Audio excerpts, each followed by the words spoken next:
Hello. It's one of those more like career talks for people who are either hiring or in their manager positions, or they're actually looking for a job and they want to make sense of the modern landscape of the designers. I feel like one thing that I see predominantly in many places that I actually absolutely hate, and I feel like it is absolutely wrong, is the skill metrics or positions metrics, where you could see those, principal levels, L5, L10s, whatever. I feel like there is a big problem with them, and I want to just, uncover each of them and explain why the alternative to it could be more capital efficient, way better, and way more efficient to retain talent, but also to communicate it and actually like help people grow in a more meaningful way. One thing that I definitely see across all of these, that usually this is more like a vanity project for manager rather than a really useful tool for any of the employees or talents. And the reason is because every career is different, and every career is very kind of uniquely shaped by so many experiences, by cultural backgrounds, by education, by types of companies they worked with, by types of managers they used to work with. So ability to try to put everyone under the same kind of on the same scale is very noble if you think about it for the first time. But then when you keep thinking about it, it only makes sense for some vanity or some imperfect kind of reason, like, oh, we need to kind of justify the salaries for multiple people, or we need to kind of align our salary expectations. I think the more reasonable way to think about it is that the salaries should be more economically driven by the market, so by the demand and by supply, by the reputation institute, by the ability of people to sell and to provide the good work, rather than internal economy, which is very limited to what's inside. And so the way I frame this problem is matrices are usually helping managers to solve very personal problem with in a very impersonal way. It's the same as making the table for your relationships or something, which might sound like a good problem, but it's very tone deaf to exactly the thing that makes relationship like worth investing in. So if you are making like some kind of table of cons, pros and cons for, I don't know, each relationship that you have, or any kind of transactional way, you should expect transactional treatment. And this is probably not the thing that you want in your company, essentially, because it's a little bit more than just a transaction. It's very complicated, and trying to simplify it doesn't really help any of the sides. It's more likely bringing people down to the most like quantifiable things, and in which I will come to like a little bit sooner, which are actually not that quantifiable. The other things is that matrices are usually kind of weirdly focused on some particular skill sets, and they're not focused on which skill sets or like how they do refer to the company outcome. And I would expect, if you already do that treatment, that you would connect skill sets or people's contributions to the projects and to their opportunities in certain projects, to the results of those projects. Basically, how can you trace that this particular skill really helps company or really helps the team everyday basis to make the team better. And many times someone possessing the skill but not using it is equally useless as not having skill at all. But somehow in these metrics that are usually in these matrices, there are usually kind of skips over this part in just tracking the skill itself, which having amazing strategy doesn't mean that you can apply it, or doesn't mean that there is actually space in the company to apply it. So it's a little bit again like disconnected from the real outcomes that you want.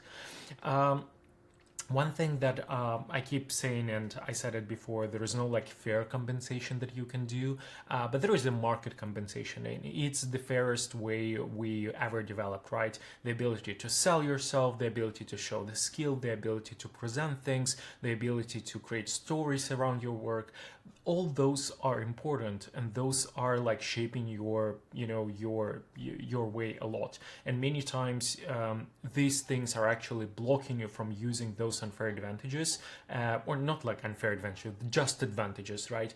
And they are literally blocking the people with top talent from using all of those things in order to progress, and they're putting artificial, limits on them.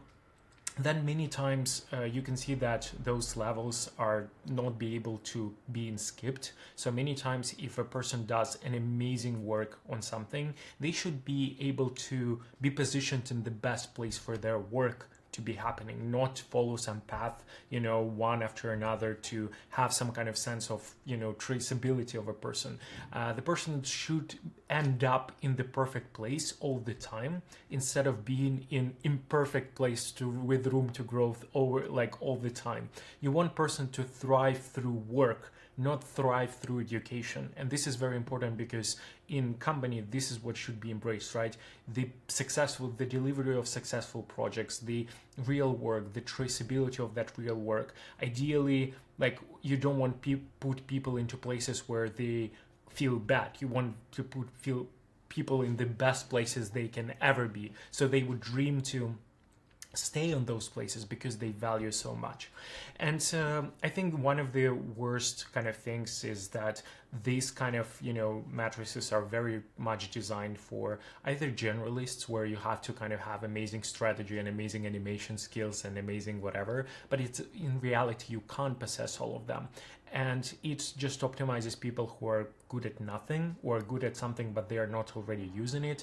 I know many designers who were promoted from their perfect position into their imperfect position, and to be honest, from the outside, very personal opinion, it felt like company was totally losing the talent in a way that they had a talent but they were not using the talent they hired. So it was already a kind of loss, for all parts, and there was not really a lot of efficiency in that, if I can say. But there is also a lot of things that are clearly just poorly defined. You can go through each table of career letters. I saw thousands of them, and you can see that many times you can really see, for example, let's say, I don't even remember when I took it. For example, we can see strategy and vision. Focused on execution, contribution to the team roadmap, major contribution to the team roadmap, contributor to the group strategy and driver for the group vision, major contributor to group strategy. What the fuck is this? It doesn't you can't really distinguish it. What do you mean contributor? Someone sits in the table and kind of writes it down, or someone actually comes up with the idea? If intern comes up with some kind of really good idea for strategy, does it mean he was contributor to the team roadmap, or does it mean that they driven the, experienced the product, strategy, if they really read a lot of books and they know the drill? So I feel like there are many ways that it's impossible to quantify this, comfortable in leading complex project, comfortable at solving complex projects, excels in concept. It's just, many times it just feels very, very you can't distinguish senior from senior principal, and it's almost opposite parts of this, right? Or the mid-level from principal. And again, many times the fact that you were contributing to the team roadmap, well, you didn't have an opportunity to contribute to the group strategy, right? So how could you prove yourself if you weren't inside of it? So it's a really weird place for a person of a talent to be in, right? When you are judged by the level of decisions that was not made by you. It was made by your manager or leadership to limit your exposure to those vision stuff, and then somehow you are not benefited, you are literally being punished for someone else's decisions. So it's a little bit weird to kind of quantify that. And again, whenever the group or the team delivers some project, it's that's the most important part. And it's very hard to trace who actually did what or some. But if the groups are staying quite small and reasonable, as they should, 5 to, under 7 people, their success is equally distributed within that group. And everyone should be either, punished or rewarded based on those kind of contribution and based on the success of those projects, not some kind of artificial, we had a group strategy but you weren't present because we didn't let you, so you can't be principal here, right? It's kind of feels a bit weird. And though there's a lot of like things here that are just like imperfect of like, what does it mean knowing CSS? Like knowing CSS means you contribute to it every day as a code writer, or are you just comfortable by knowing it in Figma? And the knowledge is pretty much intelligence is very hard to quantify. So again, like I think like the idea of I will do whatever should be done is more important than I know 3 skills, but you can't quantify them, but you can assess that, yes, I know CSS. It's not like, it's very hard to do. And therefore, again, coming back to what would be the solution to those things is to actually speak with each person individually, understand their perfect position, their perfect complementary place in the project, in the company, in the tempo of the organization, and put them at the spot where they can put the biggest, like the most efficient lever. And first of all, it should be done before hiring talent, not after. So you should kind of understand where this kind of talent might be suited for. And the second one is that it's whenever people are being put in that position, they should be kind of, expected to excel at that position, even without moving, without having any external, like, moving up or down or whatever. And the idea here is that it is actually a quite scalable way. If you know how these tables were done, and I was present in multiple teams who were doing this, these tables take weeks or months for multiple senior people to agree on, to tie so much, salaries, progressions. What if we call it like principal, but what if we call it like amazing designer instead of principal designer and stuff? Honestly, you could spend each week 1 hour, which will equal to 50 hours, maybe even less, maybe like 40 hours with all of the skips, holidays and stuff, 45 hours per year to provide absolutely amazing mentorship, leadership, nurturing, mentoring to each individual person, rather than spending this on a table that doesn't scale at all. And by doesn't scale at all, I mean your talent, like you will lose talent, you will lose motivation of your talent. It will not give you really good assessment of your salaries. You will still lose to some people who are asking a little bit more money, but they are really amazing fits. And you will also, like, I'm curious what you do when people ask for less money. Do you agree with their salary or do you bump it up? It's just like it's a lot of things. So I feel like every manager having, like, efficiently 5 to 7 direct reports, someone with whom they can speak like once a week, 30 minutes or like 1 hour or whatever, like 1 hour in 2 weeks, but really mentoring, really kind of small adjustments to their career, to their work at place, would give you so much more direction of building their career inside. And it's so much more personal, so much more effective, so much more down to earth, and so much more efficient and traceable for a company, like what this person means for company. And this person doesn't mean for company principle. This person, for example, I'm Alexander, I mean for company these exact things, and those were my contribution. That's why we earned so much money. That's why we lost so much money. And there should be an equal kind of conversation. Okay, is this economically, cool for everyone? Is it economically, like, really viable for all of the things? So again, I feel like, there's not so many kind of opportunities for people to excel in their positions as being themselves. They're expected to excel at some mythical positions that someone came up with. And the problem is people are so different that everyone will suck from this table. Everyone, there is everyone, like even a senior principal will suck at some of this. And the worst thing, what you can do with this, right, is to basically say, oh, actually, yeah, we know he's not amazing at, for example, at execution, but he was so long with the company, he should be senior principal. So in this way, you are also violating your new created rules, which is even worse to me, because right now you're not only saying that you created this artificial proxy, but you created artificial proxy that you don't believe in. And this happens in almost every company that has this letter. So to me, I feel like what I do with my designers, what I preach, what I kind of, what I mentor, and what I ask all people whom I help to hire designers, please spend personal time on this and don't try to scale. Like let the systems, processes, automations do the scaling part of like anything that you want in the process.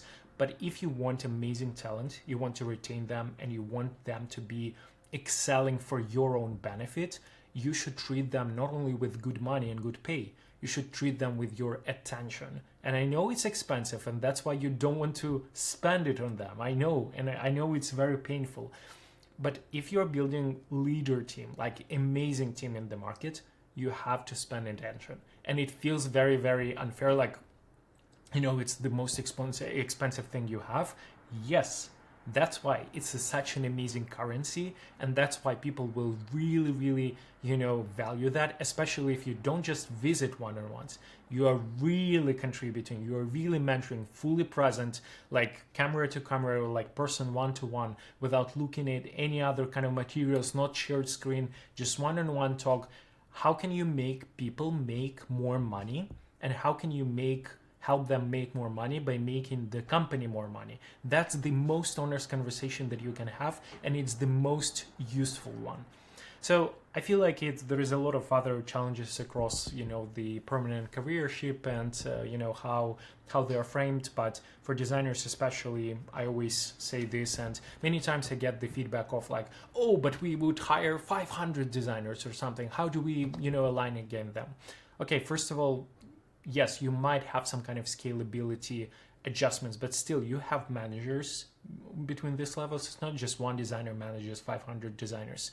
They all should spend their attention on them. And then again, you want to automate maybe some kind of, alignments or some kind of programs to actually understand what's going on with the organization, but don't automate the most precious thing, which is like automation and each personal career growth. It's just, it doesn't matter. Your 500 designers will work as, under this principle, under this table, will work as, like 50 very motivated designers. Of course, I might not know many things about super large organizations, how they are organized, but even economically speaking, I can predict, and I think I'm quite right at this, that you would win way more if you would have really high talented people that are really motivated internally, intrinsically, by things that matters to them, when they are, motivated economically and fairly to their own level in personal way, rather than trying to fit them into the boxes, which honestly doesn't make any sense in nowhere where I saw. That's pretty much it. I hope you enjoyed it. Let me know if you have other thoughts. Thank you. Bye bye.